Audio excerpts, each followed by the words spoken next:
जब अर्जुन की जान बचाने के लिए श्री कृष्ण और इंद्र ने किया कर्ण के साथ छल। महाभारत युद्ध में कर्ण सबसे शक्तिशाली योद्धा माने जाते हैं। वह दुर्योधन अर्थात कौरवों की ओर से लड़ रहे थे। कर्ण को किस तरह से काबू में रखा जाए, यह कृष्ण के लिए भी चिंता का विषय हो चला था। लेकिन कर्ण दानवीर, नैतिक और संयमशील व्यक्ति थे। ये तीनों ही बातों उनके विपरीत पड़ गई। कैसे? भगवान कृष्ण यह भली भांति जानते थे कि जब तक कर्ण के पास उसका कवच और कुंडल है, तब तक उसे कोई नहीं मार सकता। ऐसे में अर्जुन की सुरक्षा की कोई गारंटी नहीं। उधर देवराज इंद्र भी चिंतित थे, क्योंकि अर्जुन उनका पुत्र था। भगवान कृष्ण और देवराज इंद्र दोनों जानते थे कि जब तक कर्ण के पास पैदाइशी कवच और कुंडल है, वह युद्ध में अजेय रहेगा। तब कृष्ण ने देवराज इंद्र को एक उपाय बताया और फिर देवराज इंद्र एक ब्राह्मण के वेश में पहुंच गए कर्ण के द्वार। देवराज भी सभी के साथ लाइन में खड़े हो गए। कर्ण सभी को कुछ न कुछ दान देते जा रहे थे। बाद में जब देवराज का नंबर आया तो दानी कर्ण ने पूछा, विप्रवर, आज्ञा कीजिए, किस वस्तु की अभिलाषा लेकर आए हैं? विप्र बने इंद्र ने कहा, हे महाराज, मैं बहुत दूर से आपकी प्रसिद्धि सुनकर आया हूं। कहते हैं कि आप जैसा दानी तो इस धरा पर दूसरा कोई नहीं है।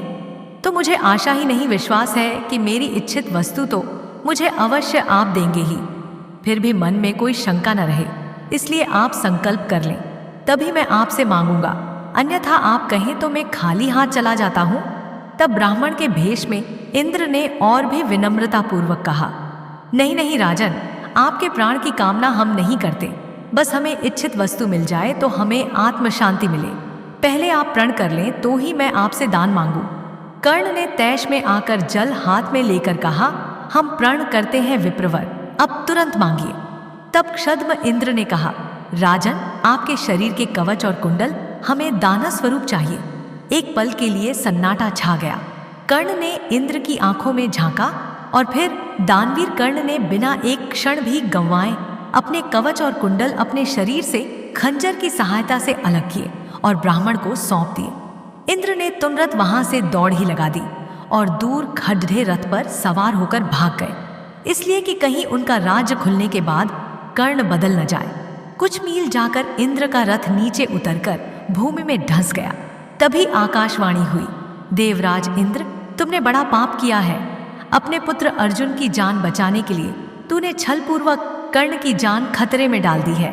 अब यह रथ यहीं ढसा रहेगा और तू भी यहीं ढस जाएगा। तब इंद्र ने आकाशवाणी से पूछा, इससे बचने का उपाय क्या है? तब आकाशवाणी ने कहा, अब तुम्हें दान दी गई वस्तु के बदले में बराबरी की कोई वस्तु देना होगी। इंद्र क्या करते, उन्होंने यह मंजूर कर लिया। तब वे फिर से कर्ण के पास गए, लेकिन इस बार ब्राह्मण के वेश में नहीं। कर्ण ने उन्हें आता देखकर कहा, देवराज आदेश करिए और क्या चाहिए? इंद्र ने झेंपते हुए कहा, हे दानवीर कर्ण, अब मैं याचक नहीं हूं, बल्कि आपको कुछ देना चाहता हूं। कवच कुंडल को छोड़कर मांग लीजिए, आपको जो कुछ भी मांगना हो।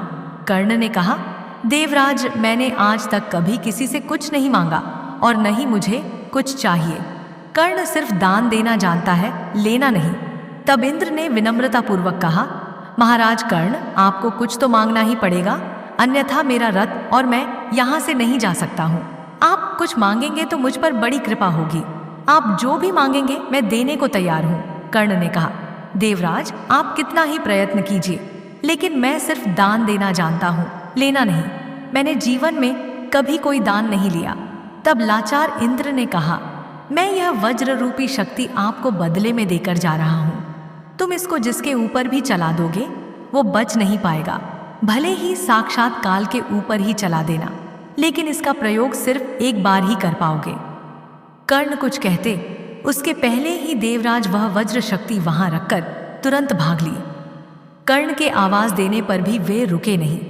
बाद में कर्ण को उस वज्र शक्ति को अपने पास मजबूरन रखना पड़ा। लेकिन जैसे ही दुर्योधन को मालूम पड़ा कि कर्ण ने अपने कवच कुंडल दान में दे दिए हैं, तो दुर्योधन को तो चक्कर ही आ गए। उसको हस्तिनापुर का राज्य हाथ से जाता लगने लगा। लेकिन जब उसने सुना कि उसके बदले वज्र शक्ति मिल गई है, तो फिर से उसकी जान में जान आई। अब इसे भी कर्ण की गलती नहीं मान सकते। यह उसकी मजबूरी थी। लेकिन उसने यहाँ गलती यह की कि वह इंद्र से कुछ मांग ही लेता। नहीं मांगने की गलती तो गलती ही है। अरे, वज्र शक्ति को 3 बार प्रयोग करने की इच्छा ही व्यक्त कर देता।